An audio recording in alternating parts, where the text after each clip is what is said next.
Assalamualaikum warahmatullahi wabarakatuh. Innal hamdalillah nahmaduhu wa nasta'inuhu wa nastaghfiruh wa na'udzu billahi min syururi anfusina wa min sayyiati a'malina. May yahdihillahu fala mudhillalah wa ma yudlil fala hadiyalah.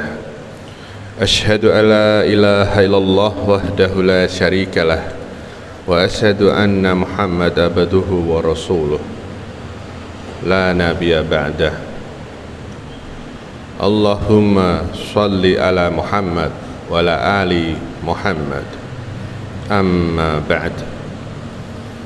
Jamaah salat yang dirahmati Allah, segala puji kehadirat Allah Ta'ala atas segala limpahan nikmat dan karunia-Nya, terutama sekali nikmat iman, Islam, dan salawat serta salam bagi junjungan kita Nabi Muhammad sallallahu alaihi wasallam. Jamaah salat duhur yang dirahmati Allah,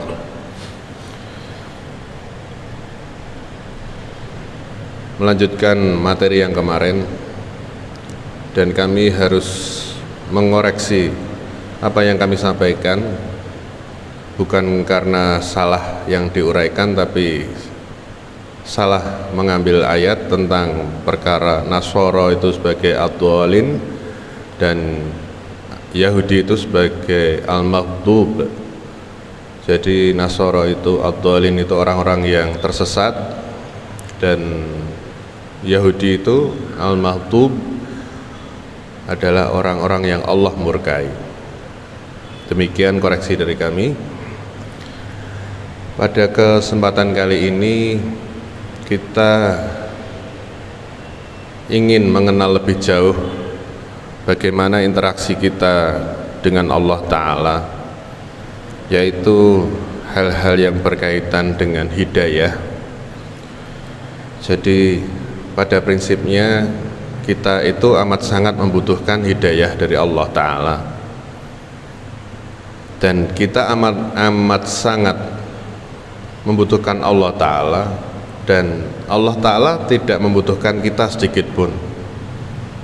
Jadi kita itu mau taat, mau maksiat, seluruh dunia ini bermaksiat atau seluruh dunia ini taat, tidak akan mengurangi kemuliaan Allah Ta'ala. Karena demikianlah Allah Ta'ala dengan segala kebesarannya tidak pernah satu kali pun membutuhkan makhluk. Jadi prinsipnya kalau kita taat itu ya baik untuk kita sendiri. Bukan berarti kalau kita taat berarti Allah tambah mulia, tidak. Ini hal yang harus kita sadari, karena beberapa dari kita merasa bahwa Allah itu berhutang sama kita. Sudah saya sujud, sudah sembah, sudah sholat, sudah zikir, tapi kok hidup saya masih merana.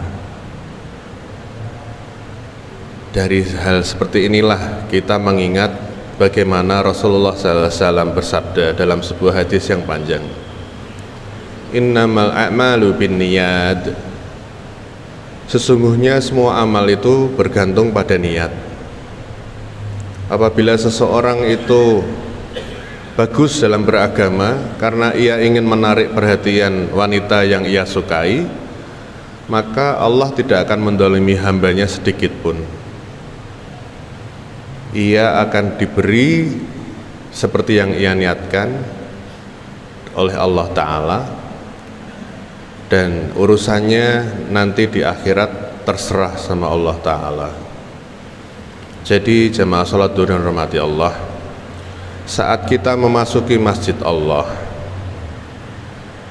kita melihat ada tempat sarung berantakan, walaupun kita tidak merasa digaji di masjid yang kita dapati sarung yang berantakan itu, terus kita tata dengan harapan memuliakan rumah Allah.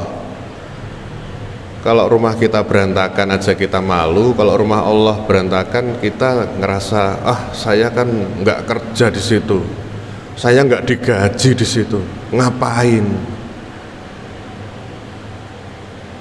Dibiarkan rukuh-rukuh itu berserakan, bau. Ibu-ibu mau pakai rukuh, belum ditali di bagian wajah sudah terasa bau jamur. Minta izin dengan yang jaga di masjid, nun sewu niki ajeng kula cuci teng griya saged boten. Adabnya seperti itu, nggak langsung dibawa pulang, juga tidak dibiarkan. Jadi Islam itu amat sangat indah. Sarung berantakan, rapikan. Al-Quran sobek-sobek, bawa lem, dilem, rapikan. Itu kalamullah. Masa untuk urusan kayak gitu kita masih hitung-hitungan? Mosok aku lah kai ora, mosok aku terus. Ya sudah, pahala itu jenengan pek sendiri, dipek sendiri, nggak ada ruginya. Manusia nggak lihat, Allah maha melihat. Allah itu khairur razikin, sebaik-baik pemberi rizki. Nggak usah meri, nggak usah takut. Nun sewu, hal-hal seperti ini sudah kita lakukan atau belum? Berapa banyak stigma dari orang non-muslim mengatakan, saya mau masuk Islam kalau mendapati masjid-masjid itu kamar mandinya bersih.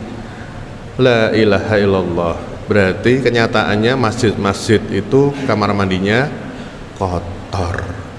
Kenapa harus nunggu marbot?